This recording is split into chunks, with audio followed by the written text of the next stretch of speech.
Boa noite. Nós vamos iniciar, então, mais um estudo do Evangelho de Mateus, um estudo minucioso, que nós já realizamos há mais de uma década. Nós estamos atualmente estudando o capítulo 15 do Evangelho de Mateus, numa passagem muito conhecida como a segunda multiplicação dos pães e peixes, que fica entre o versículo 29 e 39 do Evangelho de Mateus, e que, de certa forma, propõe um estudo sobre o milagre dentro do milagre, né? A multiplicação de pães sempre foi estudada simplesmente como a multiplicação de pães, né? Inclusive, quem estuda a passagem em Lucas, ou estuda a primeira narrativa da passagem em Mateus, estuda a multiplicação dos pães e peixes, o fenômeno mediúnico, o fenômeno psicofísico em torno da matéria que se multiplica e que se adensa e que salta aos olhos, né? Que chama atenção, que causa espanto, que causa admiração. Mas nós fizemos uma opção didática, pedagógica, na narrativa da segunda multiplicação, que foi a de focar o milagre dentro do milagre. Um é um milagre físico, milagre no sentido de manifestação que a ciência do mundo ainda não entende e não explica.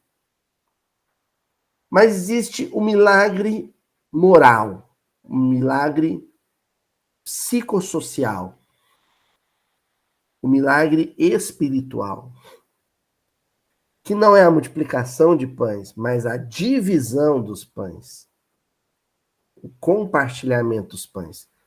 Não é por um acaso, não é aleatório que a gente escolheu essa imagem que vocês estão vendo agora como abertura para todos os comentários em torno dessa passagem, né?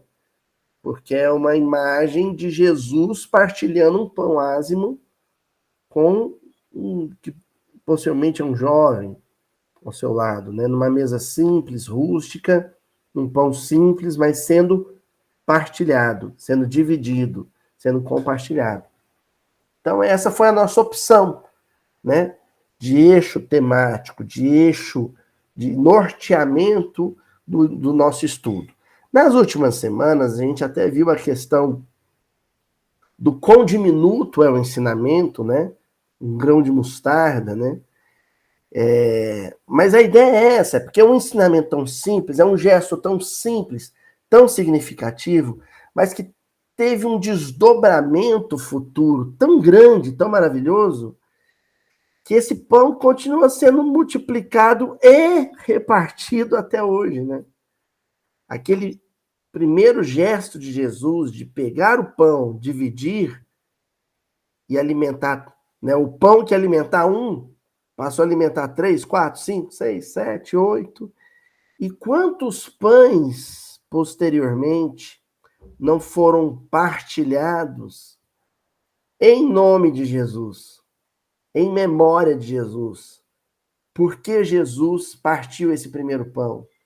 Então, Jesus continua tanto multiplicando aquele primeiro pedaço de pão, quanto dividindo ele. Na história, ao longo da história afora, né? Mundo afora, isso continua acontecendo. Tá certo? Então vamos lá, o versículo de hoje, que é o versículo 36, é o versículo justamente que a gente pode considerar o epicentro de toda a passagem, né? O fulcro de irradiação de sabedoria de toda a passagem. Versículo 36 do capítulo 15 diz assim: tomou os 7 pães e os peixes, né, os poucos peixes, rendeu graças, partiu-os e deu aos discípulos, e os discípulos às turbas. Então, isso que nós acabamos de falar de que esse primeiro pão partido, ou compartido, ele continua sendo compartilhado em função dessa dinâmica que o versículo menciona, né? Ele partiu o pão dele entre os 12, os 12 entre outros 12, né? E aí é do mestre para o discípulo, do discípulo para a multidão, que se torna discípulo e que partilha com outra multidão e que continua partilhando até hoje, né? E esse processo irradiador do gesto significativo, esse processo ele vai tomando conta da humanidade toda. Até o ponto em que a humanidade inteira aprendeu a partilhar. Por isso que a palavra central, a palavra que é o cerne da nossa discussão, vai ser esse partiu-os, o gesto de partir. A multiplicação dos pães e peixes, isso nós já falamos em outras reuniões, vamos repetir hoje de novo e repetir na semana que vem. A multiplicação dos pães e peixes não é mais importante que a partilha dos pães e peixes. Se Jesus não tivesse multiplicado os 7 pães e poucos peixes, se ele simplesmente tivesse tirado migalha por migalha e dado uma migalha de pão, um fiapo de peixe na palma da mão de cada presente ali, essa passagem, esse episódio teria sido memorável da mesma maneira. Da mesma forma. Porque o ponto central é o partilhamento, o compartilhamento. Tá certo, gente? E é tão especial esse gesto, ele é tão significativo, que a gente vai encontrar uma referência cruzada dele lá na famosa passagem da estrada de Emaús, que está lá no Evangelho de Lucas, no capítulo 24 do Evangelho de Lucas. Então, Jesus, após o seu desencarne, após a crucificação, tem ali uma dupla, um par de discípulos caminhando na estrada de Emaús, em direção a Emaús, encontram um estranho, não reconhecem vibratoriamente esse estranho no primeiro momento, ele acompanha aqueles discípulos, né, que não são citados, não são mencionados, conforta, consola, orienta, anima, e aquilo tudo já começa a criar um clima muito familiar para aqueles peregrinos. Ele diz que vai seguir adiante, eles pedem para ele ficar um pouco mais, que é justamente o que acontece, né? Na quarentena, né? No período posterior à crucificação, né? O período, a quaresma, né? No período posterior à crucificação, ele permanece um pouco mais espiritualmente conosco. Mas quando ele parte o pão, eles se encontram lá numa hospedaria. E na hora da refeição, ele parte o pão, aquilo impacta imediatamente a alma dos peregrinos, dos discípulos peregrinos. E eles o reconhecem. Não o reconhecem pela aparência física, não o reconhecem por alguma coisa que tivesse sido dita, o reconhecem pelo gesto simbólico. Então, parece que era um gesto muito característico dele. Ele repetiu esse gesto várias vezes, como a ficar sublinhando, frisando essa palavra, partilha, né? Várias vezes ao longo dos 3 anos de apostolado. O tempo inteiro Jesus partiu o pão. Em outra ocasião, partiu o pão. Ele fazia questão de sempre partir o pão para ficar batendo na mesma tecla, né, e no mesmo ensinamento. Então é isso, esses 2 versículos, ó, o 30 e o 31, é a nossa referência cruzada de hoje. Quando se sentaram para comer, ele pediu a bênção de Deus sobre o alimento e pegando num pequeno pão, pequeno pão, e pegando num pequeno pão, partiu-o e distribuiu-o por eles. É basicamente o gesto que nós estamos estudando hoje no versículo 36. Foi então que, de repente, os seus olhos se abriram e o reconheceram. E naquele preciso momento, ele desapareceu. Fica a impressão de que o episódio da estrada de Emaús, né, aquela caminhada ao longo da estrada de Emaús, tudo aquilo aconteceu só para desembocar neste momento. Só para que Jesus, uma última vez, junto aos discípulos encarnados, frisasse a palavra partilha dentro do Evangelho, que seria posteriormente escrito. Entenderam, gente? Então esse é o nosso foco de hoje, a questão da partilha. É a nossa salvação. A salvação da humanidade inteira passa por esse gesto. E nós vamos ver hoje, esse é o meu objetivo no estudo de hoje, que há várias formas de partilha. Nós partilhamos, podemos partilhar muitas coisas. Não só um pão, não só um pedaço de pão. A partilha do pão é um símbolo das várias formas de partilha que serão, já são, a redenção de toda a humanidade. Então, lá no livro Mãos Marcadas, no capítulo 27, na partilha do bem, então nós vamos permanecer aí alguns slides com essa mensagem, né? O Emmanuel começa com uma frase simples. Não te detenhas a reclamar quando a oportunidade te faculta repartir. Então, qualquer circunstância em que eu me encontre, por mais difícil e desafiadora que ela seja, é ocasião de repartir alguma coisa. É convite à partilha de alguma coisa. Se eu me ponho a reclamar, a queixar, a lastimar, eu fecho as mãos. Eu interrompo, eu aborto o processo de partilhamento de alguma coisa. O que nós vamos ver? Eu só quero que, por enquanto, vocês gravem isso. Toda circunstância desafiadora, uma dor física, uma enfermidade, um desemprego, um abandono afetivo, uma desavença familiar, toda circunstância é ocasião oportuna para algum tipo de compartilhamento, para alguma espécie de partilha. Se eu parei para reclamar, para queixar, para lamuriar, para maldizer aquela circunstância, eu abortei o processo de partilha. Vamos seguir no texto, que isso vai ficar mais claro para vocês. E continua Emmanuel.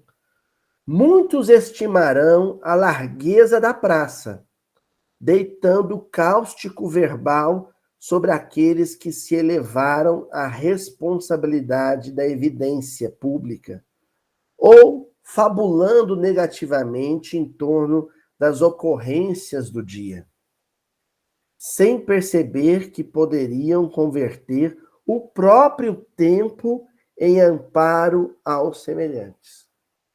Então, final do dia de trabalho, saí do meu escritório, saí da minha repartição pública, sentei num banco de praça, comecei a ver coisas erradas, comecei a ver um grupo de jovens usando droga, comecei a ver um conhecido meu adulterando com outra mulher, comecei a ver um assalto, a mão armada na esquina, comecei a ver coisas erradas. Isso é ocasião para eu partilhar alguma coisa. Já vou dar um exemplo. Se ao invés disso, eu parei para falar mal do prefeito, identificando falhas, na administração dele que ocasionaram aquilo. Se eu parei para maldizer o assaltante, maldizer o jovem viciado, maldizer o meu conhecido adulto, se eu parei para me queixar da circunstância, eu deixei de compartilhar com aquela humanidade enferma alguma coisa naquele momento. Porque a circunstância me pedia para fazer isso. Mas, Aloysio, compartilhar o quê? Vibração. Prece. O que eu poderia ter partido e distribuído e espalhado no ambiente daquela praça pública naquele momento? Uma prece. Ao preferir maldizer, reclamar, amaldiçoar, eu deixei de orar, eu deixei de partilhar com o mundo a boa vibração, a boa energia que potencialmente eu tinha dentro de mim. Tô claro agora? Ó. Caminharás, porém, no dever de servir. Compreenderás que uma hora vazia é valor depredado na edificação do bem coletivo, tanto quanto o pão desperdiçado é furto indireto à mesa daqueles irmãos que enfrentam a ameaça da fome. Opa, aqui surgiram mais dois elementos preciosos no mundo tão necessitado, tão carente, quanto a gente tem hoje. Primeiro, partilhar o momento, o minuto, a hora, o dia, o mês, o ano, o tempo. Partilhar o meu tempo. Nós somos egoístas no usufruto do nosso tempo. Todo o nosso tempo é voltado, é focado, é autocentrado nas nossas demandas e dos familiares mais próximos, dos entes queridos. Nós não tiramos o nosso tempo, nós não separamos, santificar é separar. Nós não santificamos um minuto, uma hora, um dia do nosso tempo e partilhamos esse tempo com a humanidade. Nós negamos à humanidade algum período de tempo da minha existência. O tempo é um pão suculento, saboroso, nutritivo, a ser partilhado com quem precisa. Parar para escutar a queixa, o pranto de um sofredor é doar tempo. Parar para acalmar uma criança que chora é doar tempo.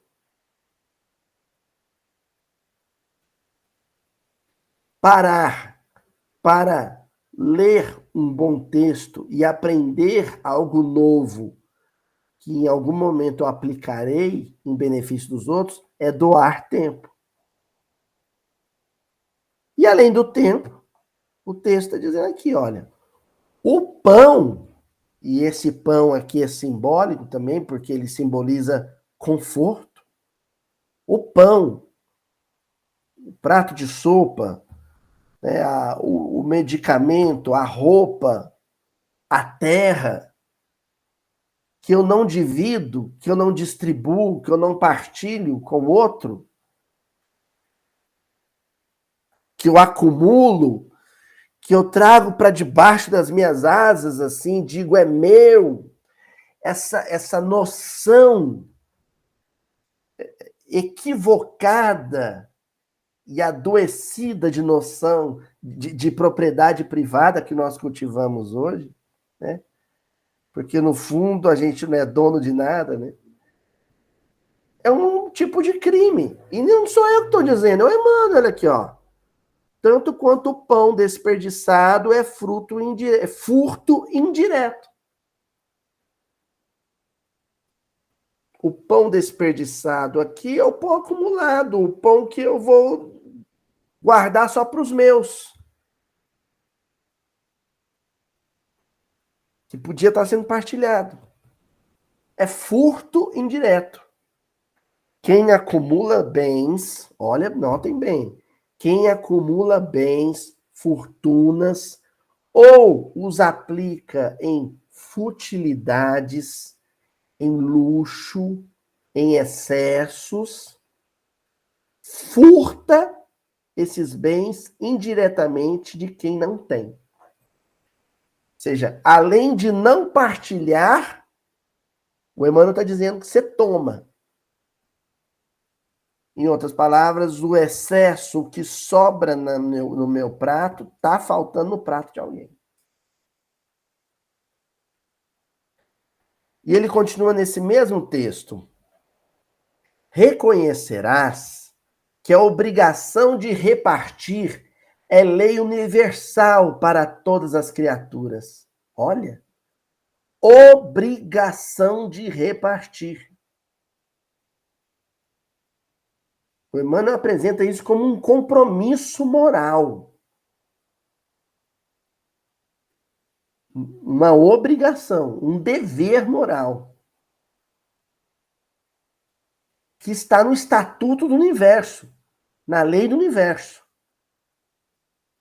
Está lá, nos estatutos divinos. Toda criatura deve repartir os seus bens, seja o tempo, seja a prece, seja o pão, com os seus semelhantes.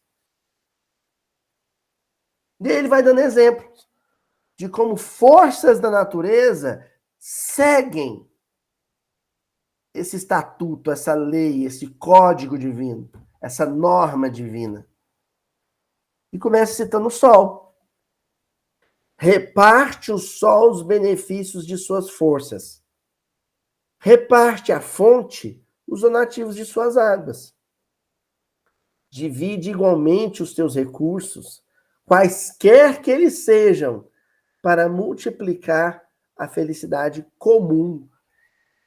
Então, se fala muito em felicidade, né? Hoje, então, tem uma literatura vasta em torno dessa noção de felicidade, mas pouco se fala da felicidade comum. É sempre uma felicidade ególatra. Uma felicidade autocentrada. É a minha felicidade, que é basicamente a ausência de problema, o sossego. Mas o Emmanuel está falando sobre uma felicidade que é de todos. Em outras palavras, se enquanto tiver um membro do coletivo que sofre, eu sofro junto. Enquanto tiver um membro da comunidade que sente fome, eu sinto fome junto com ele. Eu não consigo comer em paz.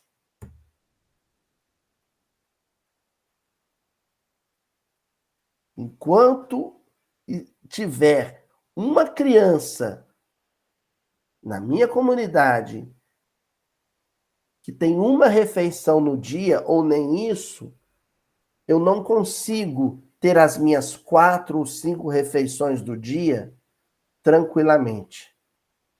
Eu me desassossego com o sofrimento do outro.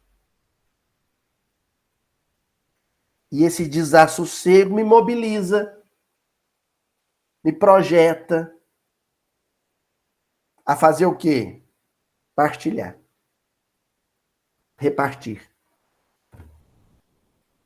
Em outras palavras, multiplicar a felicidade comum, que é a expressão que o Emmanuel utiliza aqui. Ó, multiplicar a felicidade comum. E ele acrescenta: concederás um raio de luz da tua fé, a prece, né? A cada um daqueles que a descrença conserva na noite do desânimo. Transmitirás teus conhecimentos elevados aos companheiros que a ignorância congrega na sombra. Estenderás o talento da coragem aos que perderam a esperança. partilharás teu dinheiro com as vítimas da penúria. Então, ele cita aqui a fé, o conhecimento, a coragem e mesmo o recurso material, o dinheiro. São bens, são dádivas, que se eu dispuser delas, eu tenho a obrigação, perante a lei divina, de partilhar. Concentrá-las na minha existência, restringir esses bens à minha existência, à existência daqueles que eu prezo, é um ato, é um crime perante a lei divina. Pode não ser perante a lei dos homens, mas é perante a lei divina.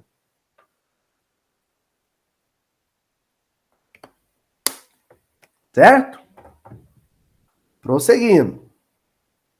Agora nós vamos lá para o livro Abençoa Sempre. Livro do Emmanuel, capítulo 12. A mesma palavra no imperativo agora, hein? Partilha. Tá? Isso aqui não é substantiva. A partilha, não é. Partilha. No imperativo. E ele começa no imperativo. Observa a divina sabedoria na esfera da natureza e encontrarás em toda parte o regime de partilha por base de todo o progresso da criação. Então, nós estudamos no Livro dos Espíritos a lei do progresso, né? Os Espíritos chegam a dizer que todos aqueles que se opõem à lei do progresso, que param na frente do progresso, são atropelados por ele.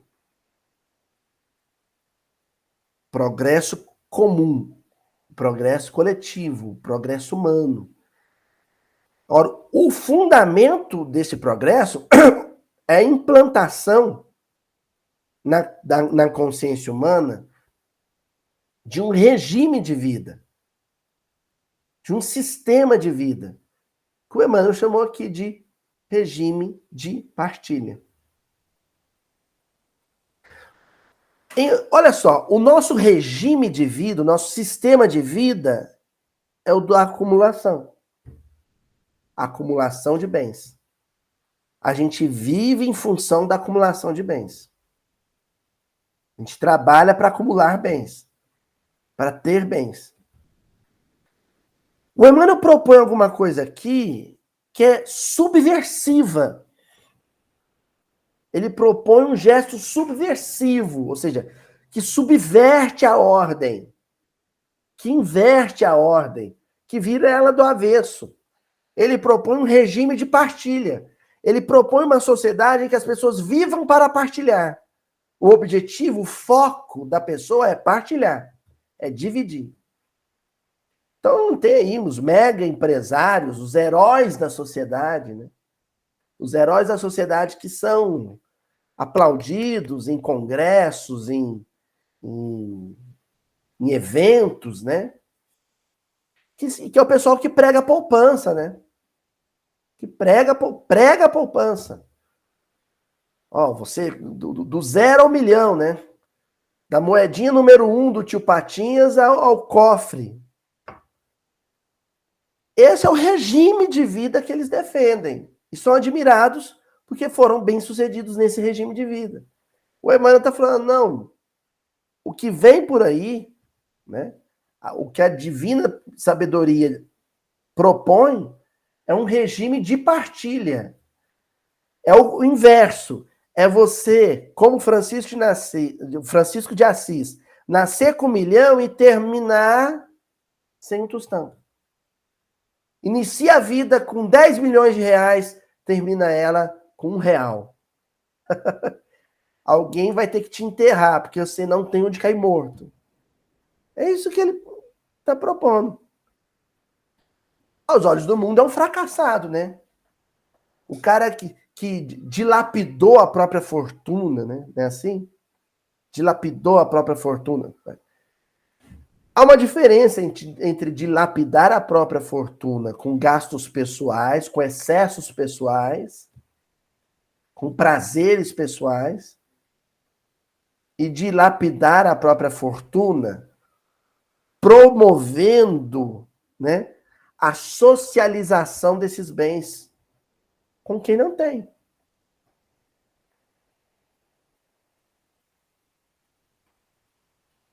Entendeu? O Emmanuel acrescenta: os seres mais humildes da terra ajustam-se em ordem a semelhantes princípios de concessão e cooperação. O Emmanuel põe essas duas palavras uma do lado da outra. Um movimento social, uma experiência social coletiva, em que as pessoas sempre fazem concessões, ou seja, concedem, doam, dão alguma coisa que lhes pertence, cria um sistema de cooperação. Porque numa sociedade em que todo mundo doa, todo mundo está recebendo também. Essa é a lógica. E a lógica perfeita, né? Uma sociedade em que todo mundo decide abrir mão é uma sociedade em que todo mundo vai receber algo. Uma sociedade em que todo mundo decide fechar a mão, colocar no cofre, é uma sociedade em que ninguém recebe nada. Tudo tem que ser negociado ou tomado. Ou comprado ou tomado. É a sociedade fadada à falência no campo do convívio, né? Fadado ao fracasso no campo do convívio. E aí, Emmanuel, à semelhança da outra mensagem, cita a sabedoria da natureza. A árvore recebe o adubo e espalha a própria seiva na seara de que não se aproveita. Então, olha a lógica, o regime, né, de partilha, de concessão e cooperação que a gente pode observar na própria árvore. Ela recebe o quê? A folha, os frutos pendidos, caídos de outras árvores. Aquilo aduba o solo. Ela transforma aquele adubo em nutriente, que vira folha, que vira flor, que vira fruto, que vai pender e cair e nutrir as outras árvores. O ecossistema, todo o sistema da vida, né, seja num tronco de árvore, seja numa floresta inteira, é um regime de concessão e cooperação. A natureza partilha o tempo inteiro. E a natureza se auto-nutre, se auto-alimenta o tempo inteiro. Quando o homem invade esse sistema, se intromete nesse sistema e rompe o ciclo da partilha, o regime da partilha, e quebra o regime de concessão e cooperação, acumulando, tomando para si, estabelecendo cercas, dizendo isso é meu, isso não é, determinando o que aquele pedaço de chão vai produzir ou não, ele desequilibra todo o sistema da vida. As consequências nós estamos vivendo.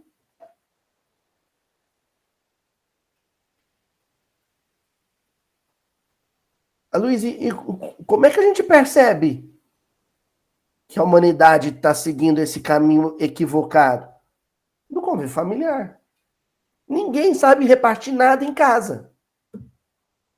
Não sabemos mais dividir uma tela de televisão.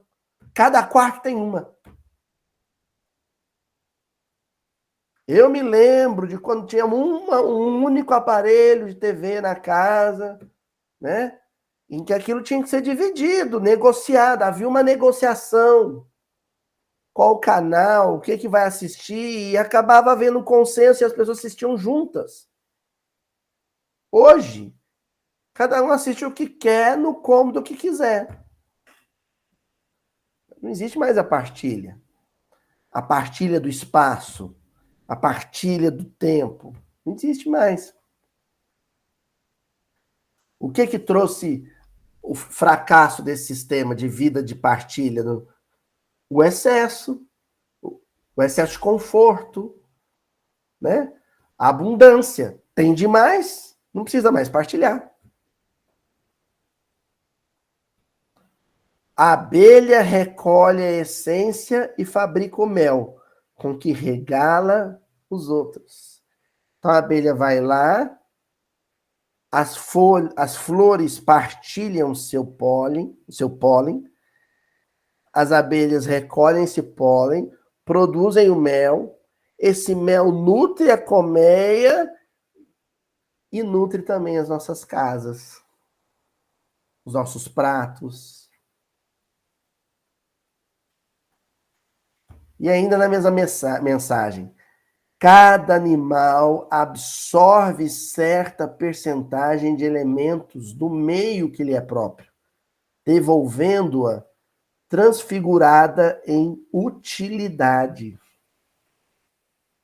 Quando a gente sorve do meio benefícios, converte esses benefícios em outros benefícios, em utilidades, a gente entrou no processo da partilha. Mas quando eu capitalizo, eu negocio, eu boto preço em tudo, eu rompi com esse regime de partilha. Eu falhei na minha função no todo, né? Eu fui aquele elo da corrente que se partiu. Diferente do que eu observo entre os animais e as árvores e os peixes e os rios e as florestas. Por isso Emmanuel encerra essa mensagem dizendo: rogando algo ao céu, não ouvides que a terra espera também por ti. E recordando que o sistema de dádiva e compromisso é alicerce nas relações do Criador com todas as criaturas, peçamos socorro e melhoria, socorrendo e melhorando aqueles que nos cercam. Olha, eu peço socorro e melhoria, socorrendo e melhorando, a fim de que a vida nos encontre fiéis à lei de Deus na bênção de cada dia. Então, essa lei do venha, né, venha a nós e nunca o vosso reino, né? Essa lei do eu tomo para mim, eu capturo para mim, eu sequestro para mim, eu acumulo e depois negocio, boto preço e quem quiser aquilo que eu tenho é tanto. E isso cria um regime de insulamento das personalidades. As pessoas são ilhas com seus bens, né? A gente vê os bolsões de riqueza, né, no meio urbano, as comunidades, né, que se isolam ali, encasteladas. E aí, dentro desses encastelamentos coletivos, tem os encastelamentos domésticos, porque elas têm medo de que algum desses bens acumulados escapem delas, não na forma de negociação, mas na forma de furto. Então ela passa a olhar com desconfiança para todo mundo. E como a regra é acumular, todo o tempo disponível é direcionado para isso, para não perder, as duas regras desse sistema de vida, não perder o bem conquistado e conquistar bens novos. Ou seja, o que ela passa a também não dividir mais? O seu tempo. Porque o tempo está totalmente restrito a isso. Porque vive em função do bem material e com o bem cronológico todo aplicado, vem a exaustão mental. A exaustão mental é quando você torna a sua mente autocentrada, quando ela não está mais disponível para uma oração, para um bate-papo, para o ouvir fraterno. Tudo que você tem é restrito. Gravita em torno da sua persona e de algumas personas que você elegeu como merecedoras da sua riqueza transitória. Né? Bom, agora nós vamos começar a explorar aqui um conto, uma narrativa do Irmão X, que está no capítulo 55 do livro Luz no Lar, intitulado Papai Rico.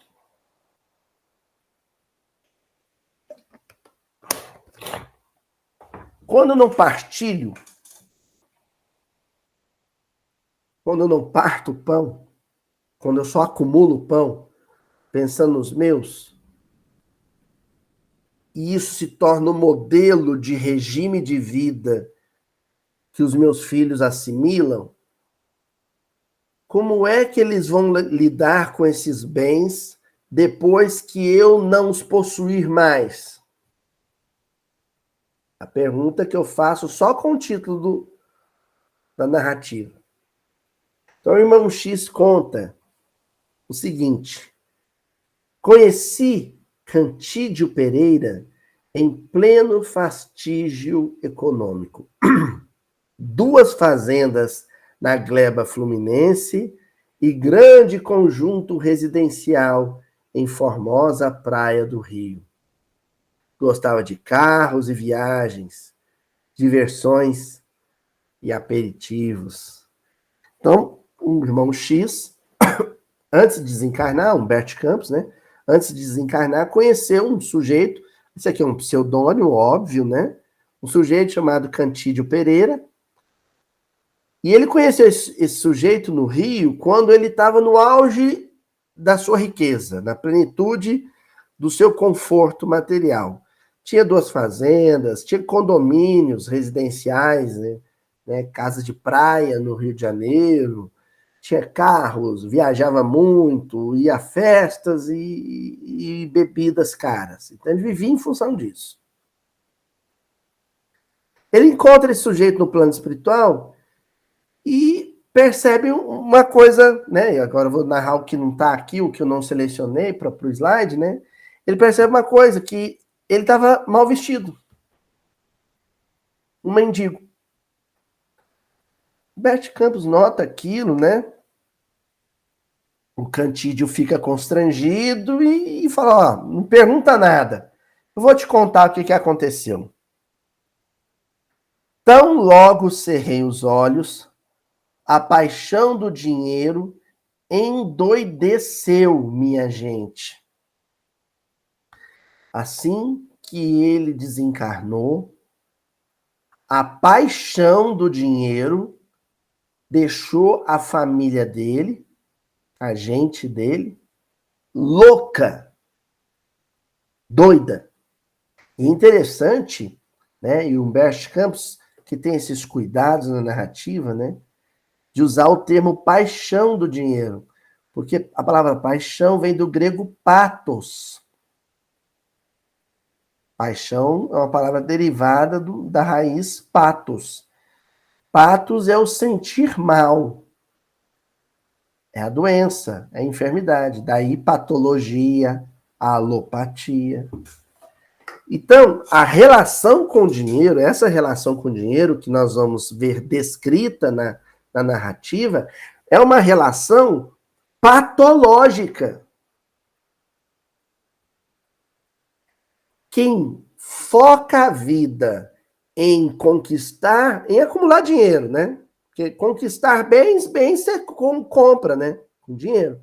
Mas quem concentra toda a existência no acúmulo do dinheiro para aquisição de bens e usufruto de serviços, enlouqueceu.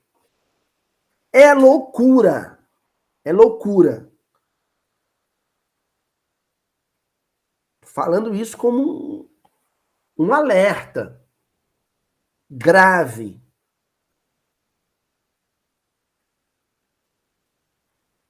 Vestir mal, comer mal, morar mal não é defeito. Não é defeito espiritual.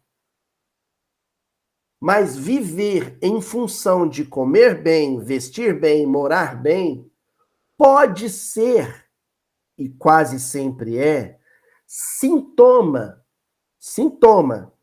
de um processo de adoecimento do juízo, da consciência.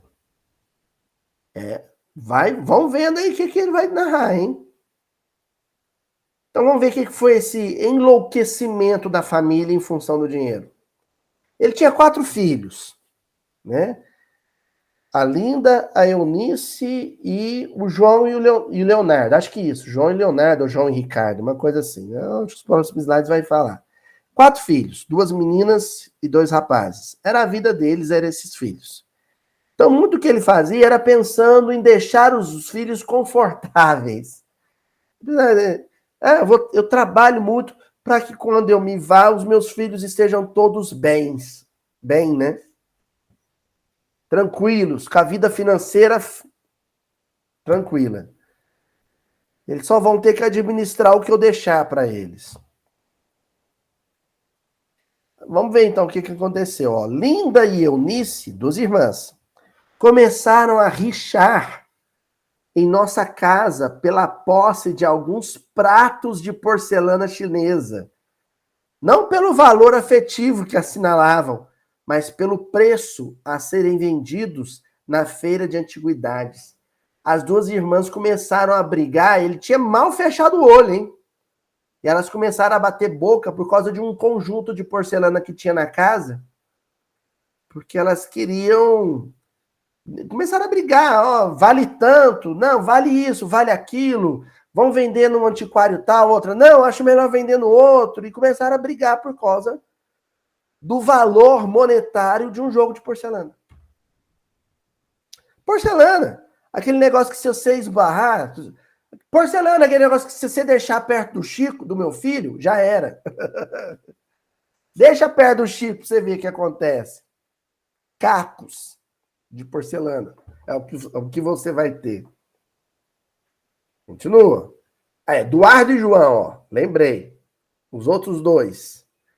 Eduardo e João, com as respectivas esposas, desceram a outras minúcias. Ou seja, eles foram discutir outros detalhes, outras filigranas da herança, do que o Cantídio deixou, né? E ali mesmo, no santuário doméstico, vi lembranças quebradas, vasos atirados pelas janelas, livros queimados e retratos destruídos, com a troca abundante de murros e palavrões. O Eduardo e o João saíram no tapa. Saíram no tapa. Começaram a brigar e quebrar tudo na casa.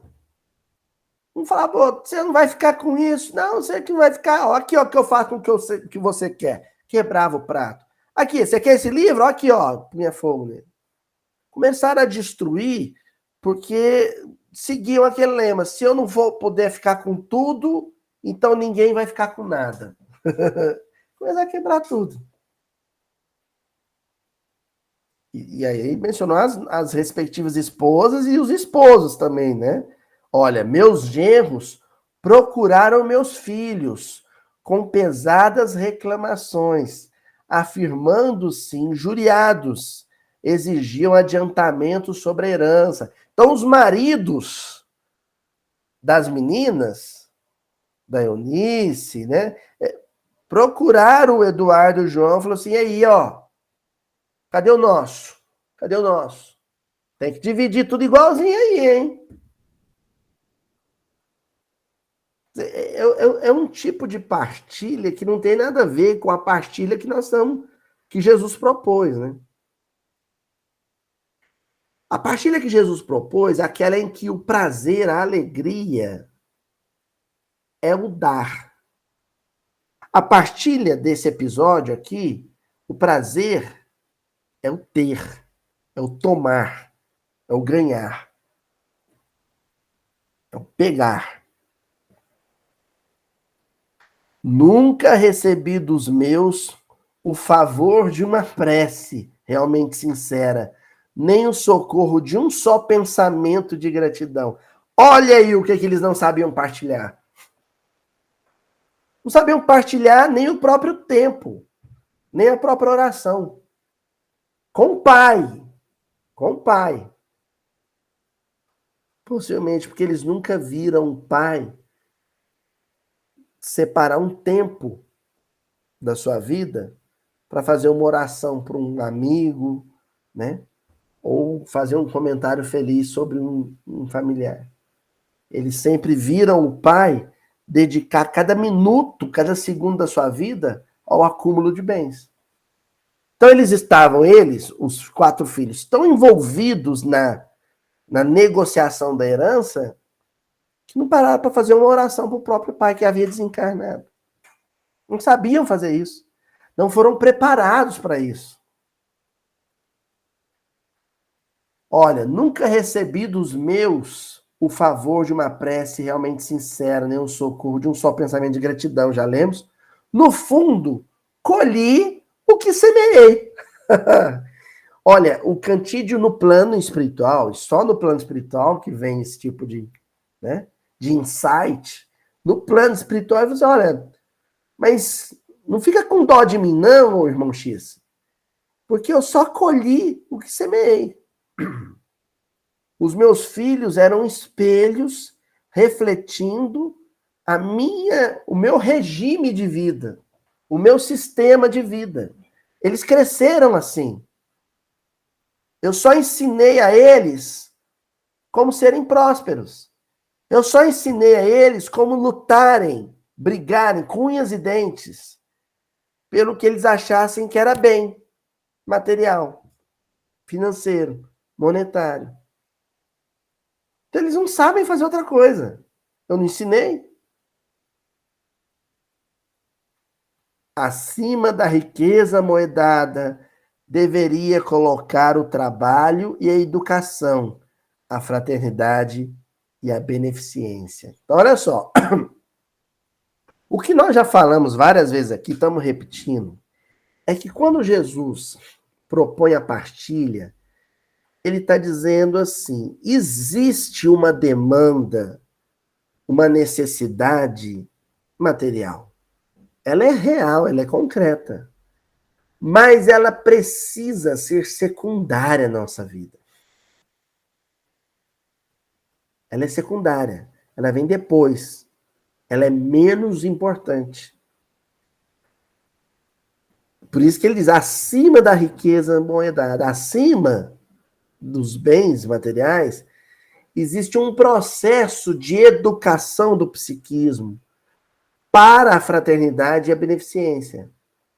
Existe um autoadestramento para que a psique seja destra, seja habilidosa nos movimentos de fraternidade e de beneficência, no doar. Enfim, preparem seus filhos para que eles sejam ótimos doadores de tempo, de prece, de esforço, de sentimento e de bens materiais. Para que eles sejam exímios compartilhadores de tudo que tem. A gente tem que treinar, nós precisamos treinar nossos filhos, treinar. Eu quero treinar o Francisco para que ele seja tão bom nisso que ele chegue ao ponto de não ter nada. De não ter nada. De ter doado tudo. É isso que nós estamos fazendo? É isso que a maioria das pessoas estão fazendo? Treinar os seus filhos no processo de partilha, de modo que eles em algum momento já não tenho mais o que doar, porque entregaram a própria vida, todo o seu tempo, toda a sua emoção, todo o seu sistema nervoso e todos os seus bens materiais em benefício da humanidade? Não, claro que não. Claro que não é isso que está sendo feito. As nossas escolas particulares, renomadas, ensinam um processo de autocentramento tão absurdo, né? Que o vestibular é uma rinha. O vestibular é uma rinha. Um duelo intelectual, mais que intelectual, um duelo emocional. Agora, é preciso voltar à Terra, começar tudo de novo e olvidar a minha tragédia de papai rico. Ele chegou a essa conclusão no mundo espiritual. Eu tenho que voltar à Terra, voltar para o plano físico, começar tudo de novo e tentar esquecer que um dia eu fui um papai rico, que um dia eu fui um acumulador de bens, que um dia eu fui incompetente na partilha com a humanidade. E porque eu não ensinei meus filhos a partilharem o que tinham com a humanidade, eles não sabiam partilhar o que tinham nem entre eles. Cantídio estava ansioso para reencarnar e começar do zero, começar tudo de novo. O que aconteceu? Nesse ínterim, o dirigente da instituição chamou por ele, Humberto Campos está narrando, né? E pude ouvir o instrutor dizer-lhe grave: seu pedido de reencarnação, por enquanto, não tem fundamento. Você tem créditos para repousar e preparar-se por mais 40 a 50 anos junto de nós. Você fez alguns amigos, né? A própria amizade dele com Humberto Campos, tá? Então você tem algum crédito para ficar aqui na colônia, estudando e se preparando mais 40 ou 50 anos. Mas reencarnar agora, lá com a sua família, não tem condição. Entretanto, falou Cantídio, tenho pressa, aspiro a novo corpo de carne, a agir e esquecer. Ou seja, zerar o jogo e começar ele de novo. Eu tenho pressa de reencarnar. Eu preciso reencarnar. Mas notem bem, o Cantídio não estava com pressa para reencarnar para voltar a acumular bens, a ser um super empresário, Não. Ele tinha pressa de reencarnar para aprender a partilhar. O que ele tivesse, ele repartiria. Esse é o agir e esquecer. Bem, aduziu o diretor. Para o momento, só dispomos de recurso difícil. Ô Cantídio, a gente tem uma vaguinha de reencarnação, mas é um desafio, é uma experiência dura. Só existe uma oportunidade. Já o irmão poderá reencarnar na região do Rio de Janeiro, mas na beleza e na glória da grande cidade, mas não na beleza e na glória da grande cidade que tanto amamos. A beleza e a glória, Zona Sul. Você não vai reencarnar no Leblon. Você não vai reencarnar na Barra da Tijuca. Você não vai reencarnar no Recreio dos Bandeirantes. Não vai reencarnar em um apartamento em Copacabana. Não vai.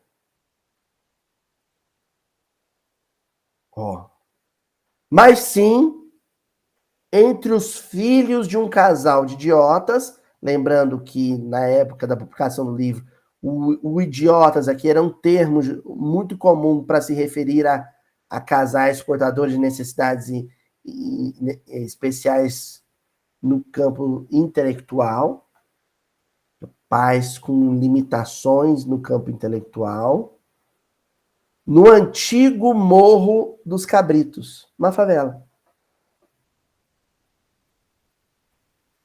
Olha, você vai reencarnar, filho de um casal de pais com muita limitação intelectual, numa favela do Rio.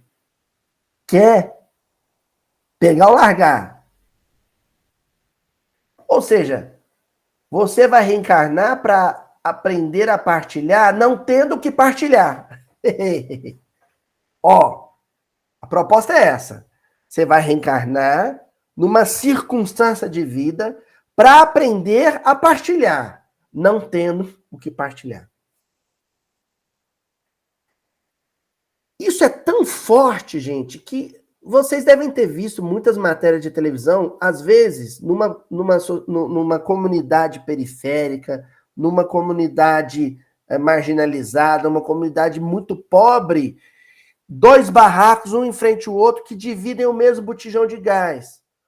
Uma dona de casa faz comida, terminou de fazer comida, tira o botijão de gás e leva para a casa do vizinho, para ele usar também. Faz lá um gato e divide a energia elétrica, os 2 barracões. Vai lá na fila lá para distribuição de marmitex da CUFA, e aí volta com aquele marmitex, pega o marmitex e divide ao meio. Ó, isso aqui vai para o meu vizinho que não pôde ir para a fila hoje, isso aqui é para eu e para os meus filhos. Você aprende a partilhar o que não tem para partilhar. Você aprende a ser solidário com a própria miséria, a ser generoso com a própria pobreza, já que antes você não conseguiu sê-lo com a riqueza. Será que o Cantídio aceitou esse desafio? Cantídio, no entanto, longe de aborrecer-se, pôs as mãos postas em sinal de agradecimento e gritou feliz: obrigado, obrigado! Renascer no Morro dos Cabritos com pouca memória é muita felicidade. E concluiu transtornado de júbilo: bendito seja Deus. Essa história, gente, sintetiza toda a passagem que nós estamos estudando. Vocês se lembram quando nós começamos a estudar essa passagem? Que nós falamos que Jesus iniciou esse processo na Galileia, justamente porque Jerusalém não teria sensibilidade para compreender a mensagem da partilha? É isso. Esse espírito que ia reencarnar no Morro dos Cabritos, a Galileia do Rio de Janeiro, a região pobre do Rio de Janeiro, ele ia reencarnar ali feliz e querendo aprender o que é partilha.